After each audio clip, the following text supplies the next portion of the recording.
మలయాళ నటుడు మోహన్ లాల్ ఏనుగు దంతాల కేసు కీలక మలుపు తిరిగింది. ఆయన వద్దున్న విగ్రహాలకు DNA పరీక్షలు నిర్వహించాలని అటవీశాఖ అధికారులు నిర్ణయం తీసుకున్నారు. గతంలో తన వద్ద 4 ఏనుగు దంతాలున్నాయని ప్రకటించిన మోహన్ లాల్ ఇప్పుడు మరో 6 దంతాలు ఉన్నట్లుగా వెల్లడించాడు. ఏనుగు దంతాలతో చేసిన 13 విగ్రహాలు కూడా ఉన్నాయని తెలిపారు. కేరళ అటవీశాఖ ఇచ్చిన క్షమాభిక్ష పథకంలో భాగంగా నటుడు తాజా ప్రకటన చేశారు. తన వద్ద ఉన్న ఈ దంతాల విగ్రహాలలో చాలా వరకు తనకు వారసత్వంగా వచ్చినవి, బహుమతులుగా లభించినవేనని మోహన్ లాల్ స్పష్టం చేశారు. కాగా ఆయన ప్రకటించిన ఏనుగు దంతాల విగ్రహాలలో కృష్ణుడు, రాముడు, బాలాజీ రూపాలున్నాయని, వాటి మొత్తం బరువు సుమారు 46 కిలోలు ఉంటుందని అటవీశాఖ అధికారులు తెలిపారు.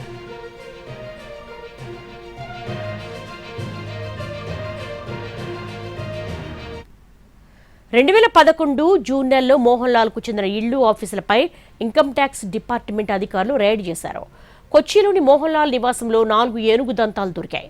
వన్యప్రాణి సంరక్షణ చట్టాల ప్రకారం ముందస్తు అనుమతులు లేకుండా ఇలాంటి నిషేధిత వస్తువులను దగ్గరుంచుకోవడం నేరం కావడంతో కేరళ అటవీ అధికారులు నాడు ఆయనపై కేసు నమోదు చేశారు.